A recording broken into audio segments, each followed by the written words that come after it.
Hi, everyone. I'm Anna Luker. I'm one of the Peds hospitalists and I co-direct Peds Echo. I'll be here to facilitate today. So any questions, feel free to put them into the chat and I'll pass them on to Dr. King. But you're always more than welcome to unmute yourself and join in on the conversation as well.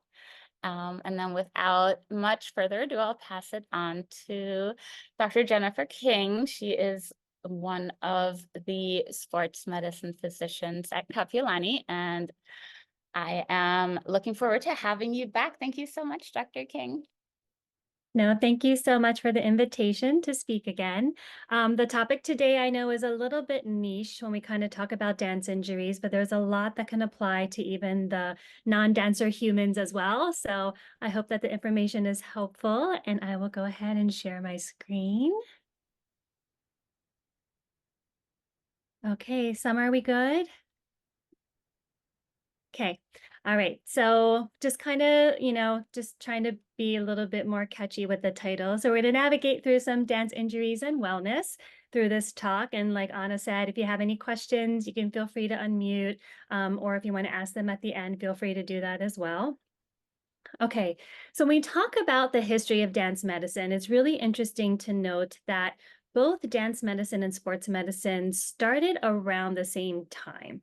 But obviously, you can see where there is more financial support, and that was with sports medicine as it kind of rolled out to be a much larger discipline. And then dance medicine, slowly but surely, is gaining some traction as well. So when we talk about dancers, although we do regard it as an art form, there's a ton of high-level physical demands, especially as more and more dance competitions have started to evolve over the past few decades. They do train all year round. So when we talk about overuse injuries in teens and adolescents, I mean, dancers are one of the OGs as far as really training all year round and sustaining these overuse type of injuries. And then, of course, on the flip side, they have a lot of pressure to maintain a certain aesthetic. We're hoping that the culture is changing so that the dancers can continue to be healthy. But we know historically there was a lot of pressure to maintain your weight and what you look like when you're on stage. And then, of course, the show must go on. So I hear it all the time when there's no understudy, I have to perform, I have to figure out how to get on stage. And so trying to support them, but then also knowing when it's good to pull back so that their long-term health isn't put into jeopardy. So when you do a history for a dancer, it's pretty typical as far as injury history, but then some of the other nuances to ask, which we often ask with other sports, is the intensity of the upcoming schedule. So just like with your athletes who may have, states coming up, which is a really prime time for contact sports, also dancers kind of have a waxing and waning through their year. So typically for most ballet companies, Nutcracker season is really high intensity. And then again, at the end of the school year is typically when they do their final performance or summer performance, which is really high volume of overuse throughout the weeks leading to the performance. And then now with the advent of these lovely summer intensives all across the country, that's another opportunity for them to sustain a lot of overuse injuries, especially if they haven't recovered from the actual year.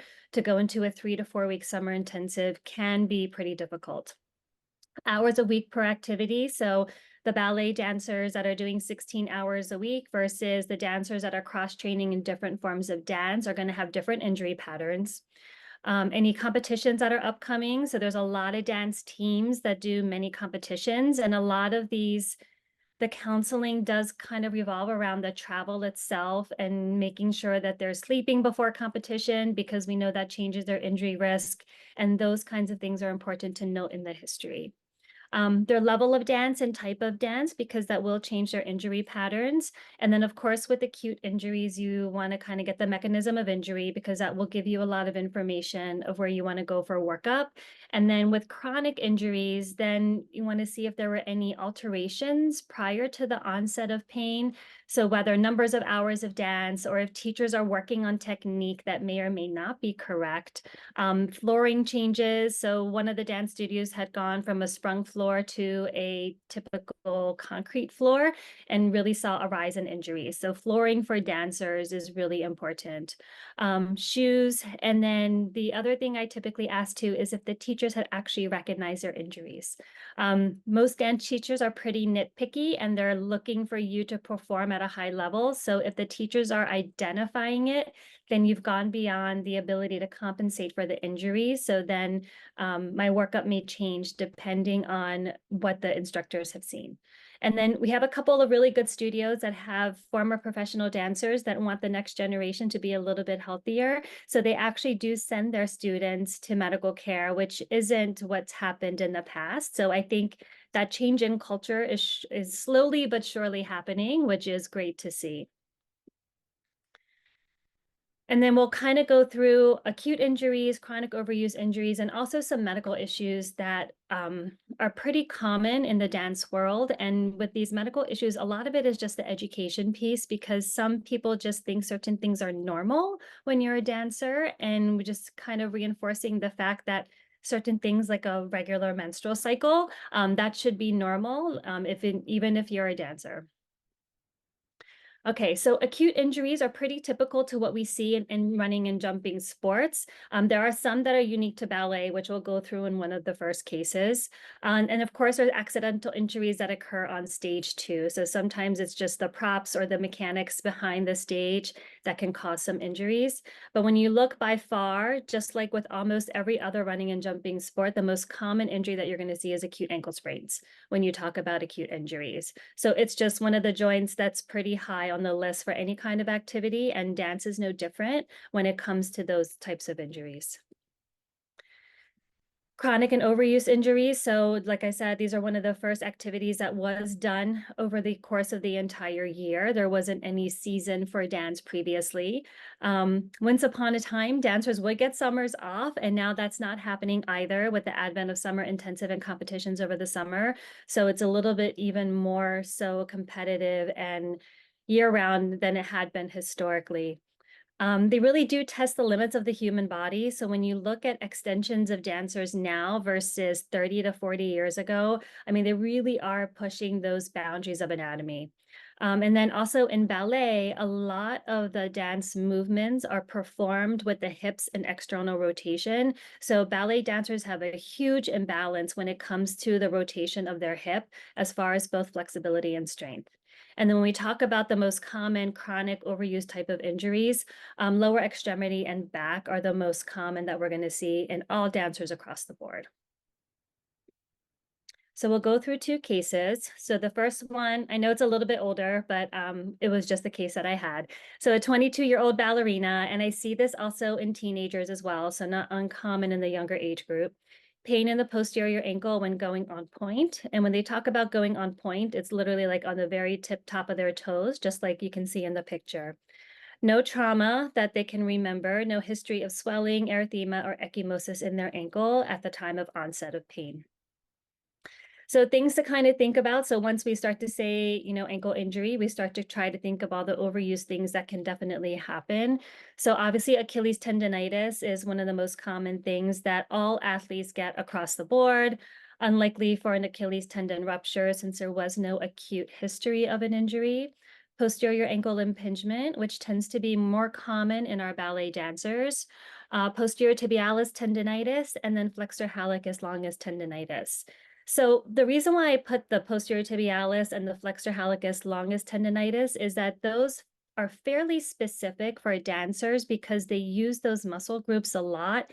And the most common thing that I see for dancers that aren't getting better with treatment is that they're diagnosed with Achilles tendonitis, but it's actually posterior tibialis and flexor hallucis.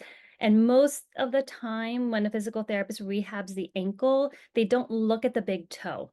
And so often they will not get all the way better because that portion is not getting addressed. So that's why I stuck them in the differential, even though they're super specific. And I don't even know if there's an ICD-10 code for it, but definitely we want to make sure that we're kind of thinking about the whole foot and ankle, even if they're only complaining about ankle pain, because those tendons run in that posterior ankle. So on exam, it looks pretty normal. There's no swelling, no ecchymosis, no erythema or deformity. Tenderness-wise, their tenderness Posterior ankle, a little bit on the Achilles tendon.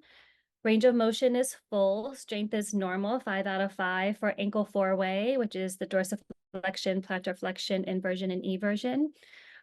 Special tests, there's something, I called it the plantar flexion sign because that kind of makes more sense. In the ballet world, we actually call it the nutcracker sign, which is kind of funny because they do the nutcracker. And basically you force them into plantar flexion to see if you can reproduce pain in the posterior portion of the ankle. Neurovascular exam is normal. And then in the office with walking, hopping, jogging, there's no pain. And then on the dance eval, so if you happen to have any experience with dance or have kiddos in dance, if you start throwing in the dance lingo, then, it's an easy way to kind of connect with those teenagers. So they have pain with multiple releves, which is basically a heel raise, especially when they're on full point in class. So when they go all the way up on the top of their point shoes, this is when our patient's having the most pain.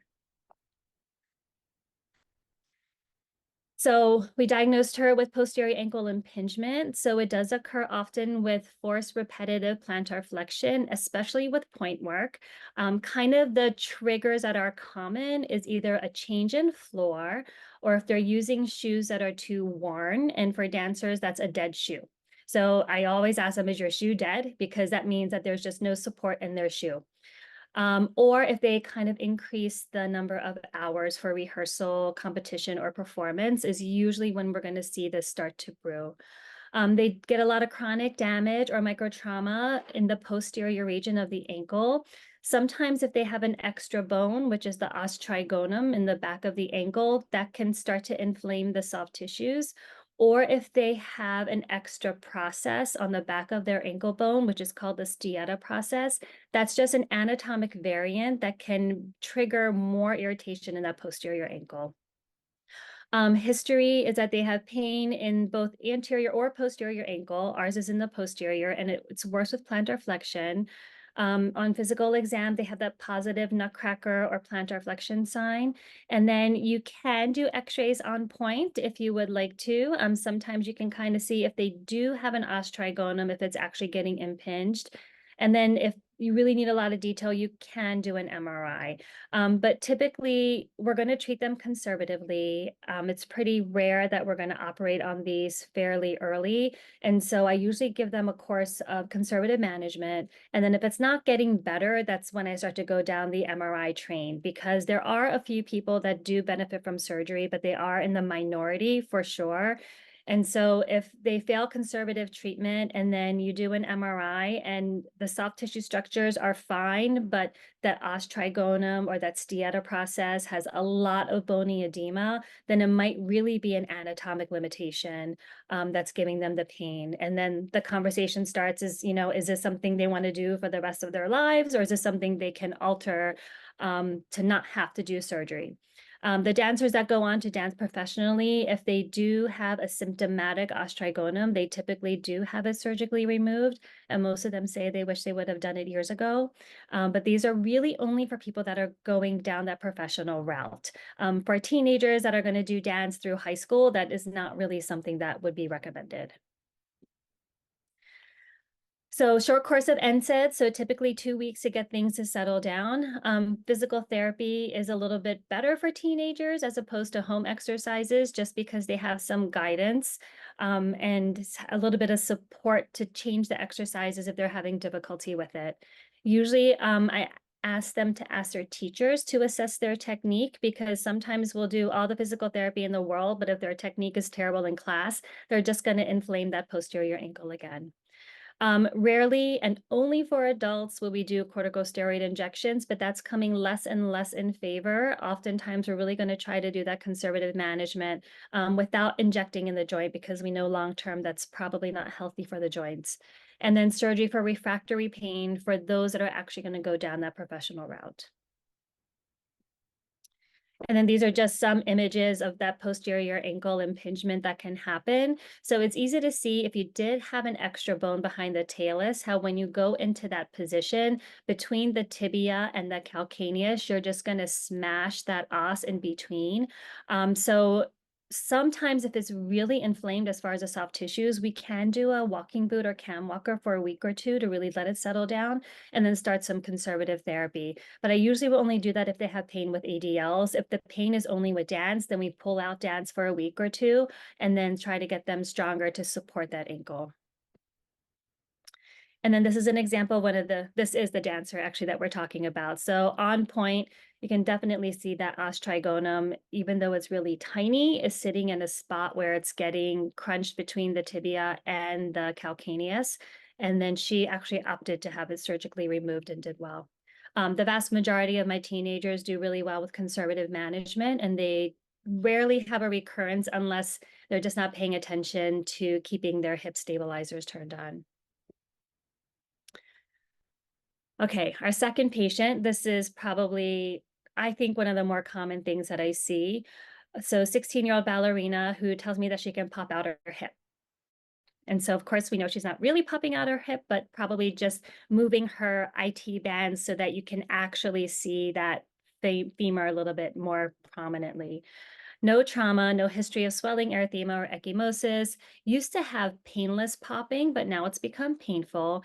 And then complains about pain with developing grand battements. So that's basically a leg extension. And usually they start to get pain more with leg extension to the side. And then eventually it'll be side and to the front because they're firing the hip flexor a little bit differently.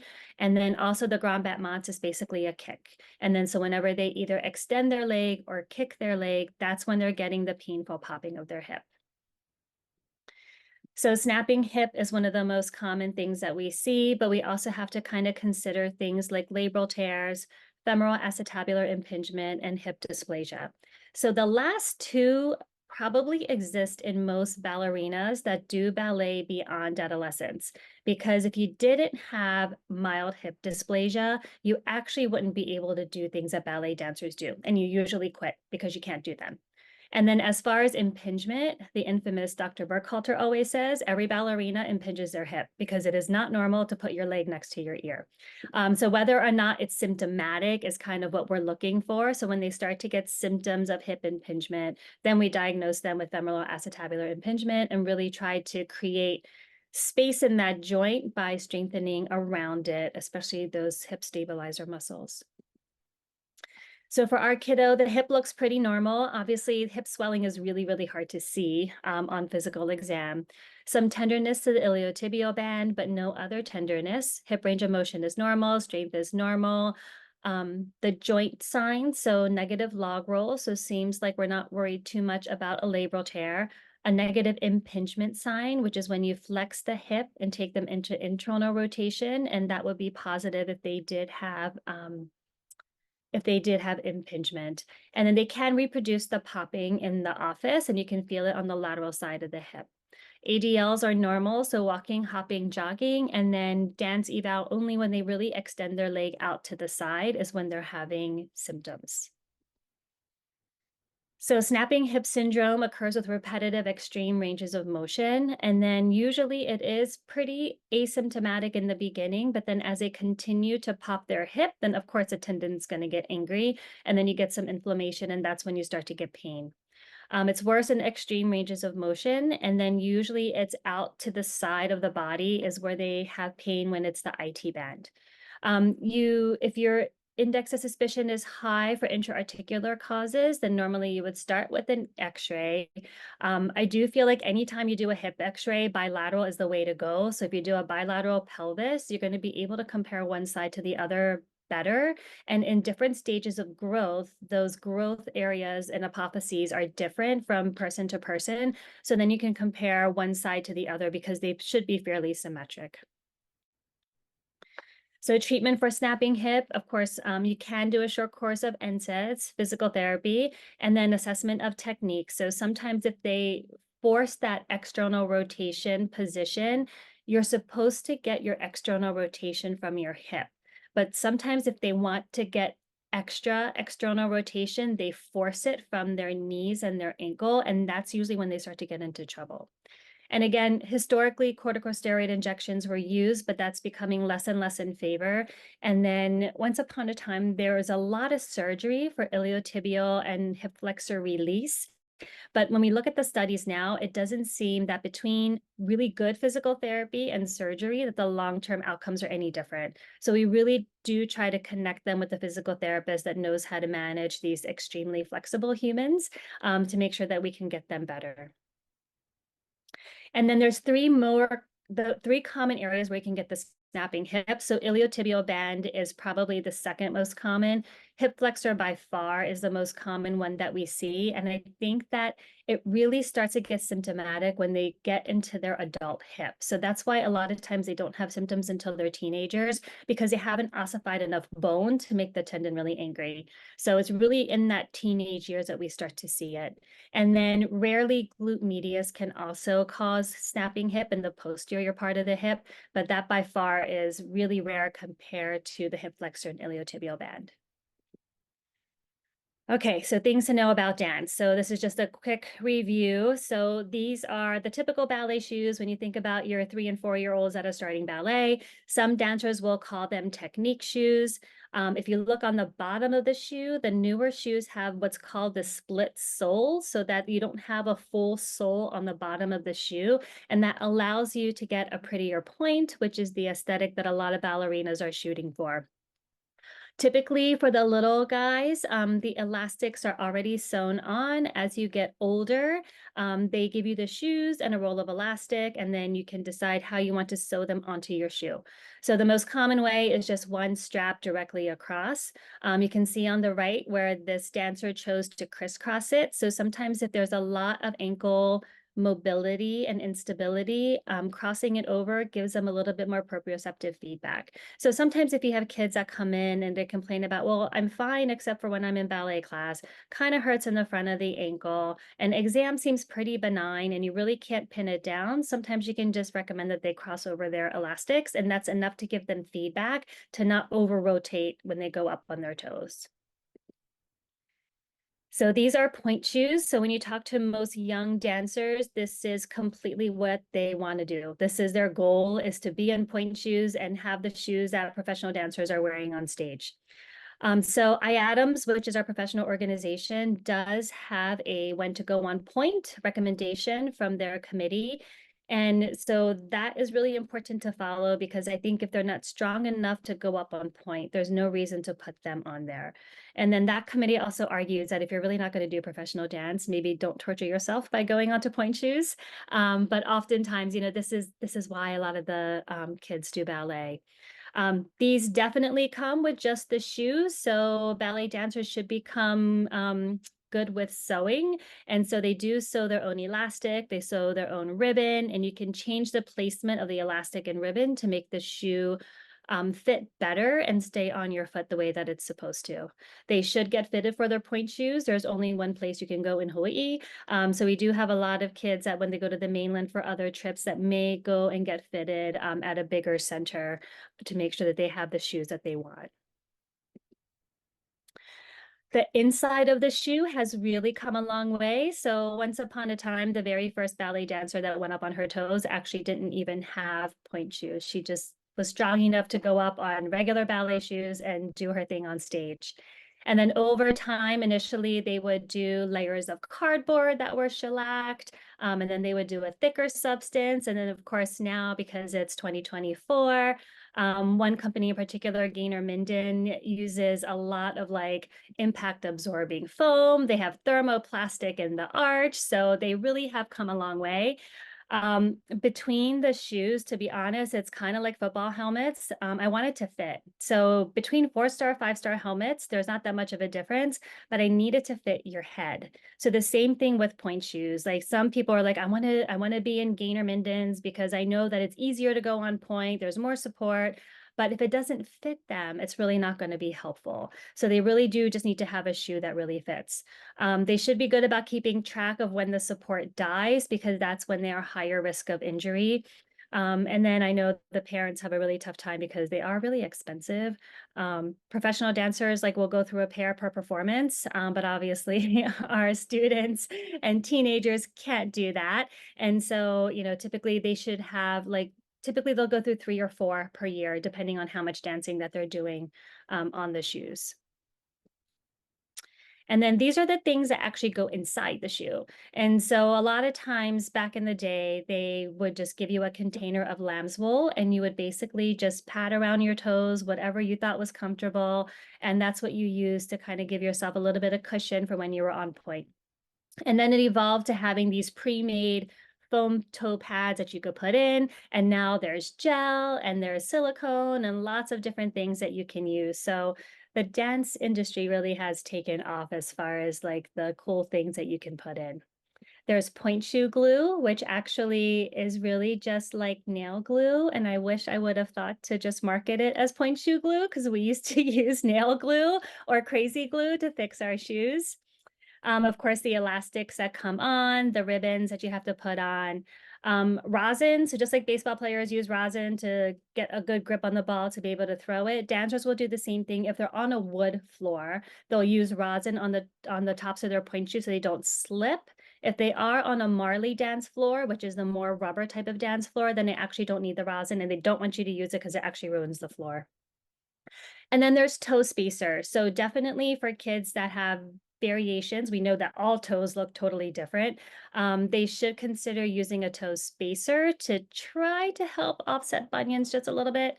And then also if they have a Morton's toe, so that second toe is longer than the first, they should also kind of build up the big toe so that they don't get a flexion deformity of the second toe because most of the weight goes onto the first and second ray when they're up on point.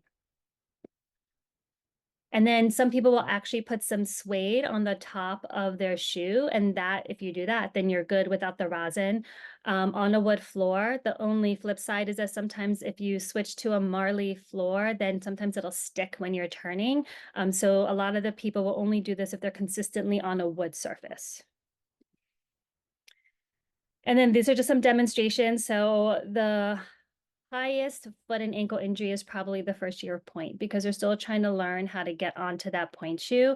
And so these are just some schematics of like what it's supposed to look like. Basically, the top of the shoe should be flat to the ground. So in any view, if you can get that top of the shoe making complete contact with the ground, then they're in a good place. The other ones definitely increase the risk of injury because they don't have enough surface area of the shoe contacting the ground. Okay, tap shoes, lots of variations in tap shoes from the classic when you think of like Gregory Hines and Fred Astaire kind on the left, the Oxfords, and then character shoes, so more Rockettes type of tap dancing. They're going to have heels on for the tap. The bottom of the taps, these usually come separate. They have to be put on by a shoe guy. And then depending on the different taps you get, they make different sounds. So this is a traditional teletone tap, single sound, but then there's something called the staccato tap that can make double sound every time you hit it. So sometimes if you watch a show and you're like, how do they make all those sounds? They might have staccato taps. So they're getting two sounds for everyone. Staccato taps are a little bit trickier, so they really only should be used by advanced dancers because there's a little bit higher slip rate with those just because of how they're built.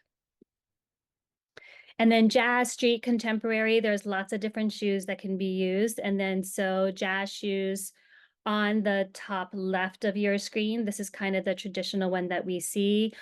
For ones that don't want to tie their shoes, there's ones that don't have laces, which is the top right. And then a lot of times for like street dance, they'll use the shoes on the bottom, which has a split sole. So it's really easy to point your foot. And then for barefoot type of activities, either contemporary or modern, sometimes they'll use these little covers to protect their feet. Traditionally, it's done barefoot, but sometimes if they're getting, a ton of calluses or the floor surface isn't perfect, they'll cover just to make sure they don't get injured. Okay, so I'm going to scroll through just kind of what I talk to dancers about. So when we have like summer intensive talks and things to counsel in the office, this is basically my spiel. We'll try to run through as many as we can. I hope we can get through to the end. So healthy humans, my 5 pillars that I talk to all athletes about. So this is food, water, sleep, physical activity, and stress reduction. If we can kind of work on these, and I know these are always long-term projects, always changing, but to kind of keep in mind that these are the elements that can actually keep you healthy overall. And then for dancers, some of the additional things that they have to really kind of hone in on is warming up, injury prevention, this thing called proprioception, which I might eventually change to neuromodulation, and then the mental readiness. And these apply to other sports as well, but when I talk to dancers, this is kind of what I hone in on. So the biggest thing for them is that they need to realize that food is energy, and energy in needs to equal energy out, because this is the number one reason why they're going to get injuries, whether it's acute injuries or chronic injuries, is because they aren't fueling themselves the way that they need to. And then if they do have an injury, their recovery is going to be longer if they're not fueling their bodies the way that they need to. So we go over the food plate. We talk about the 1970s food pyramid that was put out by all the processed food companies that was like terrible for American diets, where the base of the pyramid was carbs and then meats and then fruits and veggies with these little triangles on top. So now basic plates should look, half fruit and veggies, quarter carbs, quarter protein. That's kind of the mainstay for normal level of activity. And as they increase, so the week of strike week, when they're doing a lot of rehearsals, then you bump out the carbs a little bit, go a little bit less on the fruits and veggies, so you have that fast energy that you're going to need. This is my little example that I tell them. So if you have two people, 5'4", 120 pounds, one's a dancer, one sits on their phone in their room all day. So the dancer is going to need anywhere from 2,100 to 2,400 calories a day, depending on how many days per week they're dancing. And then the flip side person that's on the phone only needs 1,680. So they really shouldn't be eating the same things as their non-active friends. They do need to eat more than them. I really try to push the calcium. We know that there's a huge calcium deficiency in our dancers, and so they should be shooting for 1,300 milligrams per day. We normally give them a calcium sheet that shows them the amount of calcium in foods that commonly have them. Eyeball their diet for a few days, and then if they're not getting it, they need to add another snack or add a supplement.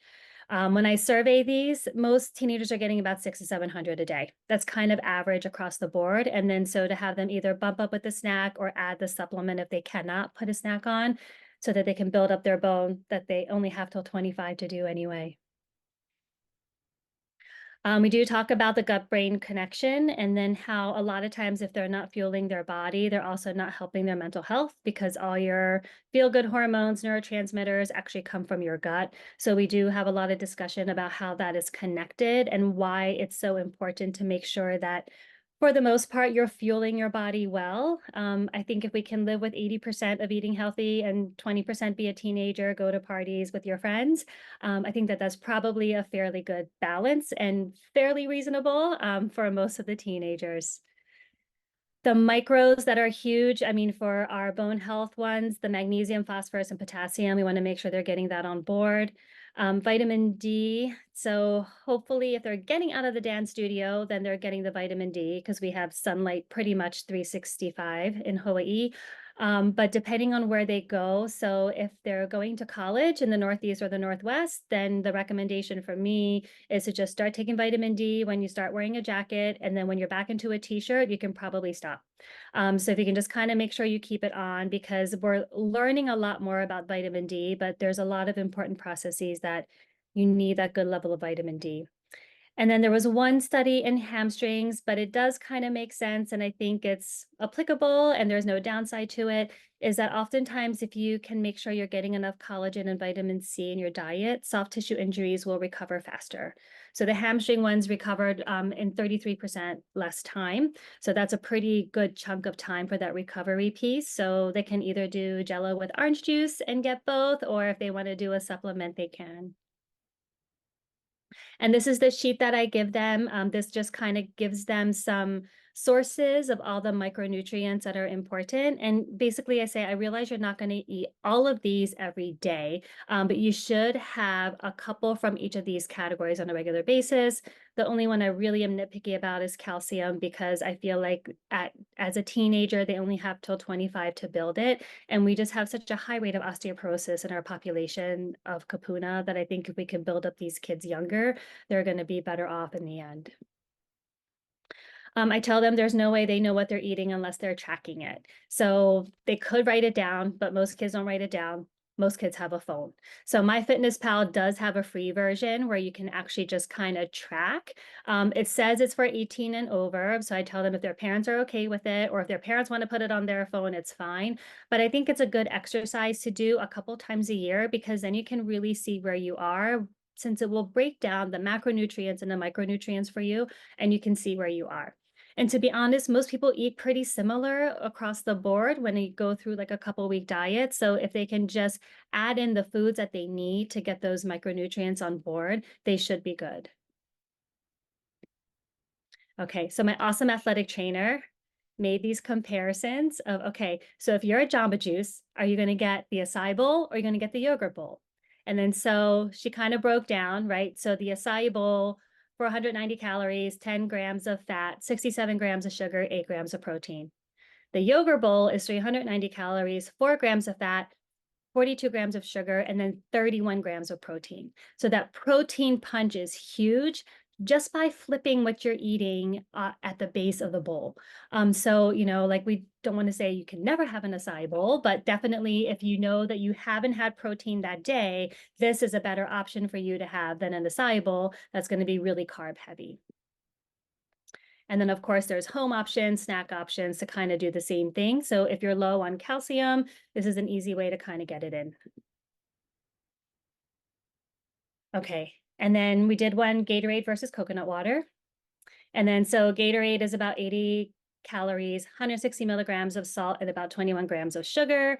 Coconut water, 60 calories, 90 milligrams of sodium, 12 grams of sugar. So obviously there's not as much sodium, but I think there's enough sodium. And to be honest, dancers aren't running marathons and they're in a dance studio, they're not outside. That probably for them, coconut water is a better option as far as rehydration once they've kind of gone past that first hour and need a little bit of electrolytes.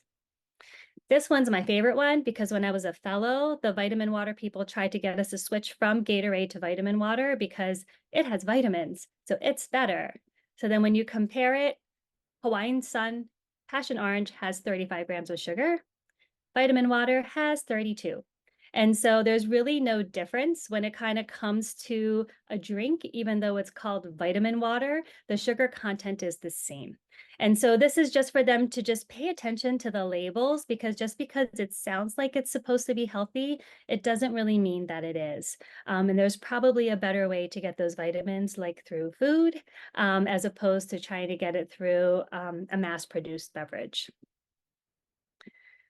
Starbucks, I see kids with Starbucks all the time. And then so Jesse did a comparison between mocha and Java chip, and they're both terrible. So the take home for this is not never have a Starbucks drink. It's just remember when you have a Starbucks drink like this, it's a dessert, right? It's not like a drink in addition to a meal. So just to be aware that these things have a lot of calories and a lot of sugar, and the protein that you get from it is not very, very high at all. So if they really like the taste of coffee or they like to have the tea, then cold brew iced coffee teas are much better as far as limiting that sugar intake, especially if they have GI symptoms during dance. It doesn't really make sense to upset it with that high load of sugar. And so I give them some examples of, snacks to go, things that you can pack. The ones with the asterisks are ones that you would want in a cooler or have access to a refrigerator to put it in. And then timing of it, I might have it on the next slide. Yeah. So timing of it, you want to just kind of be aware of when you're eating. So best to kind of fuel prior to class so you have the energy to get through. Ideally, it would be 30 to 60 minutes before, but depending on your gut transit time for some people, it can be a little bit different. So some people need that 90 minutes to kind of clear their gut so they feel like they're okay to dance, but the majority of people can do it within 30 to 60 minutes. And then they should replenish within 45 minutes. And this is for all activity because that's like the prime opportunity to feed your body again, to replenish all the stores that you use during your activity. We talk about hydration and how, for younger kids, you can definitely just take their weight in pounds divided by 2, and that's how many ounces of water they need per day just to live, breathe, and sit in class.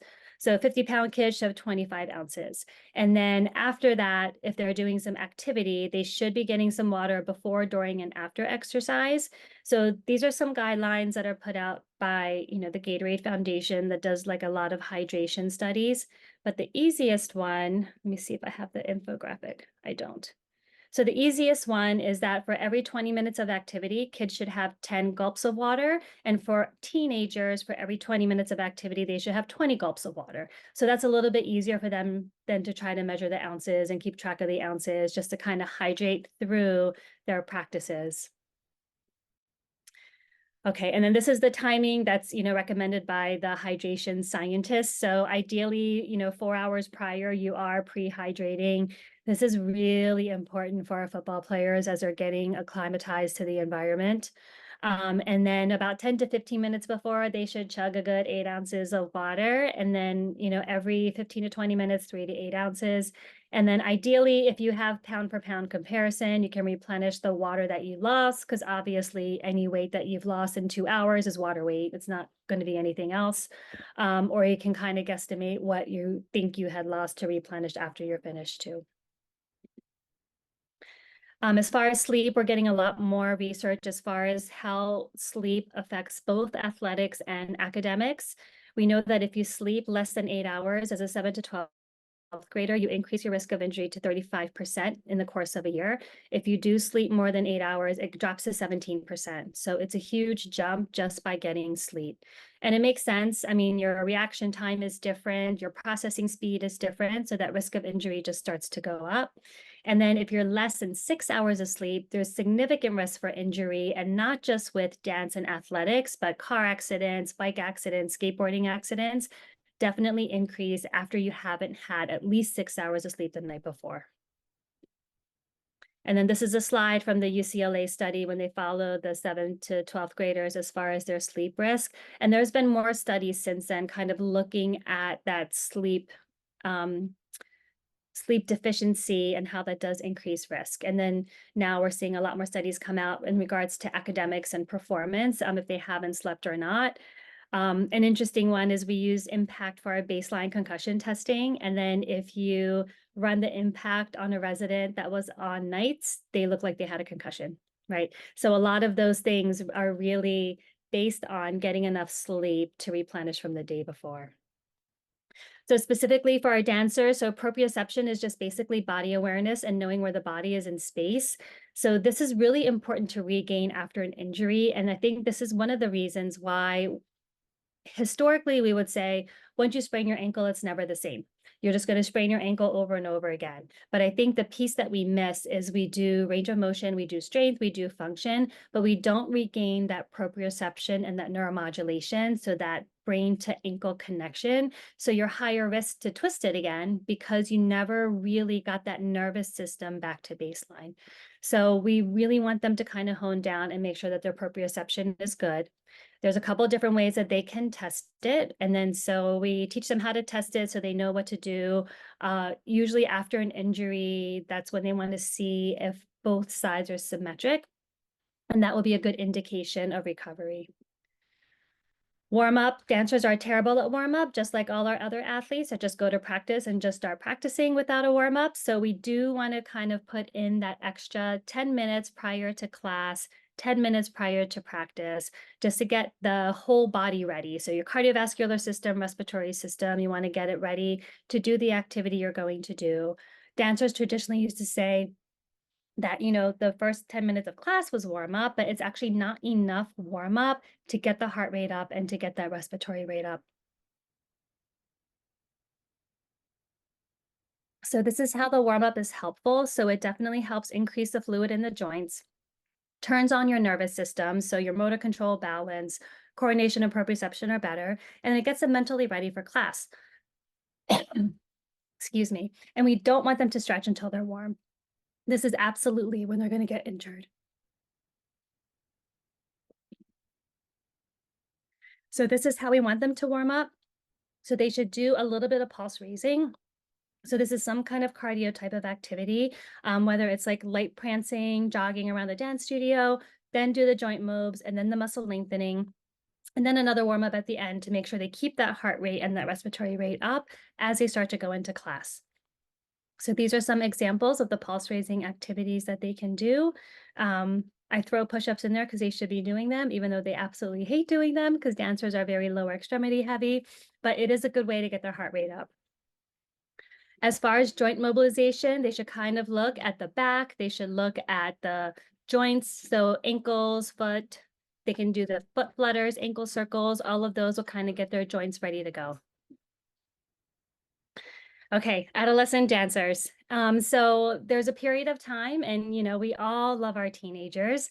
They kind of go through a lot of physical and mental changes, and this is where we want to pay attention when kids start to feel like they're getting into trouble. So all of this stuff is normal. They have less muscle strength, less coordination, and they have a lot of balance fluctuations.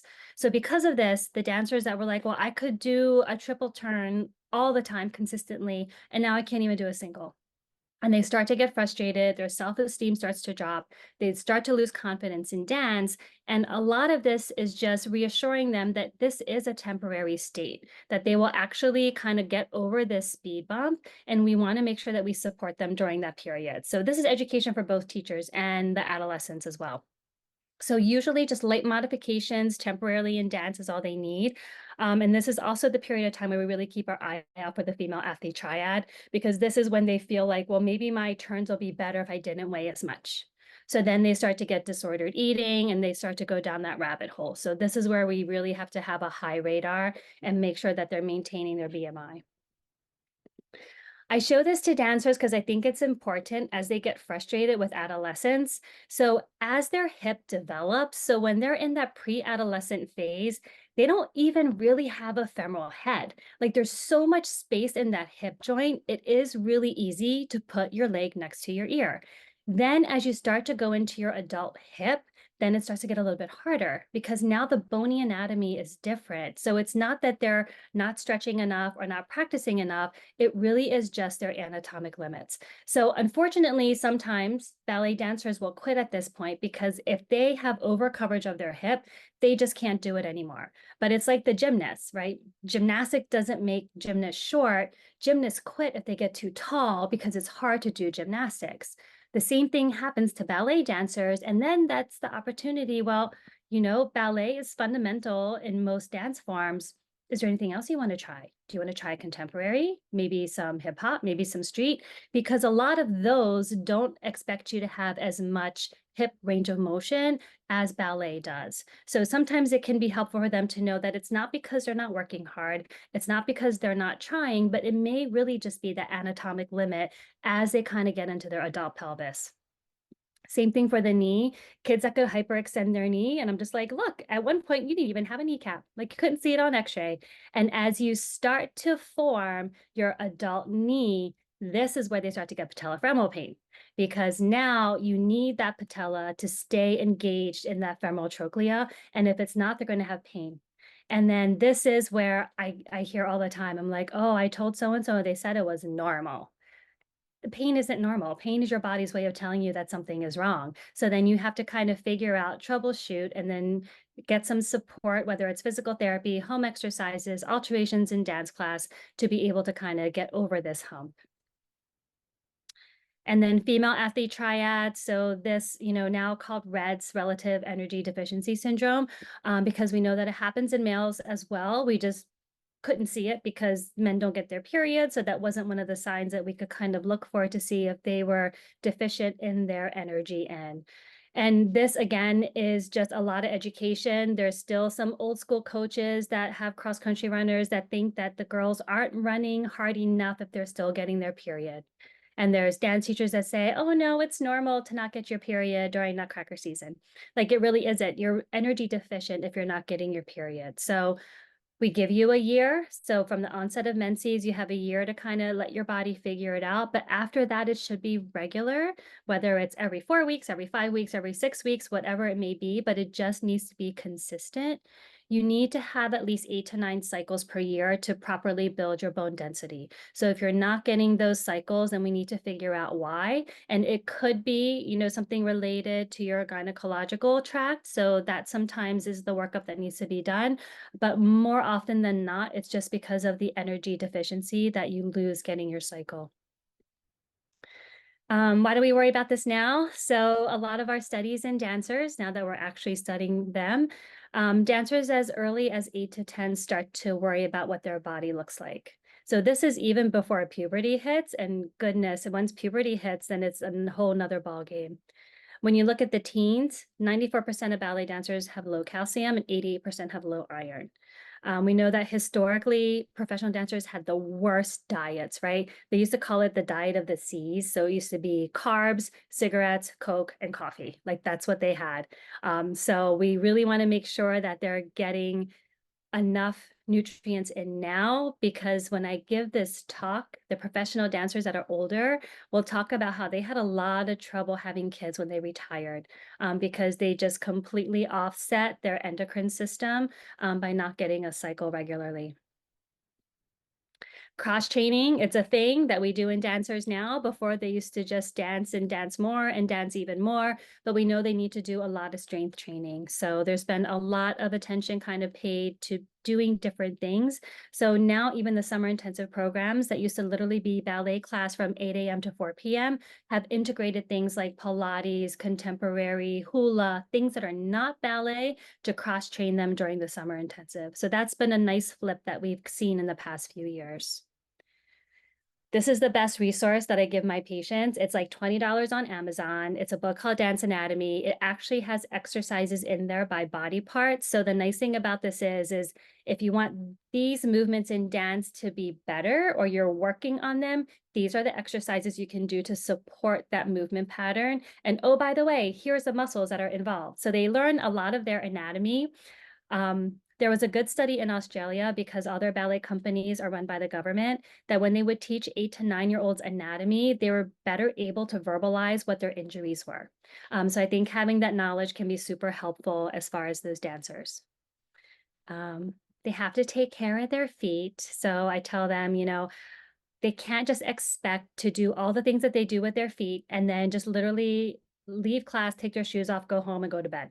So they should be really paying attention, rolling out their feet, ice or heat, depending on what they like better, and keeping their ankle stability nice and strong. So Point Magazine used to do this cool thing called In Your Bag, where they would have professional dancers dump out their dance bags. And what do they keep in their dance bags? Every dancer, TheraBands to keep their ankles strong and something to roll out their foot consistently across the board. And then others have, different tricks that they do, but those are fairly consistent. Mental strength. So now, thank goodness, Megan Fairchild wrote a book not too long ago, and she is like one of the most famous ballerinas in the country. So her writing this, I think, has really started to open up the conversation about mental health in dance. So I think just, looking at what happens when they get injured, it is a really high perfectionistic activity. And then there really isn't a lot of emotional support or social support historically, because it's a very competitive once you get to that professional level. And even in some of the smaller companies that have high school students, getting certain parts and shows can be really competitive. So just having a way for these kids to de-stress is really important. So I tell them, for most people, dance is their stress reduction, but they should have a number 2 go-to, because then that can help them if they get injured or if they're not dancing for one reason or another. So I'm like, pick your poison, find something you like to do, just practice it every day. So some people like apps, some people like to color, some people make playlists, some people have their pets, some people like squeeze balls, fidget toys, squishy things. Some people like to read, some people like to watch movies, people play music. And then having your social support of your friends is really important too. Because a lot of times, if you lose that identity, say that for whatever reason you decide you're not going to do this activity anymore, you still want to have some kind of social support system in place. Injury wise, when do they need to get it looked at? Because they, tweak their ankle, do something minor. So basically, immediately, if it looks funny, or they're compensating, those should be fairly immediate evaluations. Or if it's not getting better within a week and it's just progressively getting worse, those are the ones that should probably get evaluated. And I try to reinforce that by far the number one thing is physical therapy. It's pretty rare for the adolescent age group, if they don't have an acute injury, to need some kind of procedure done, because oftentimes that's why they don't want to get evaluated, is that they're worried about that particular plan of care of having to have surgery. First aid kits. So if they're in a dance studio, this is probably there for them. But I've had lots of dancers that have gone away to summer intensives and they're like, I didn't even think to pack a first aid kit. So that's something that we talk about, that if they're going to go away and dance at either a dance camp, dance competition, summer intensive, to pack your first aid kit so that you have the things that you need. And then to also pack the things that you need to kind of support yourself when you're away from mom and dad. This is our organization as far as dance medicine and science. So this one is really cool because it's international. So we get to see what people are doing in different countries, and it's physicians, athletic trainers, physical therapists, dance teachers, researchers, all in this one organization. So we definitely learn a lot. This is a great resource for your patients because if they go into the resources section, there's a nutrition handout, there's when to go on point, there's a paper about the adolescent dancer. So the things that were in this talk come from that position stance, and lots of other like cool resources on here as well. And that's it.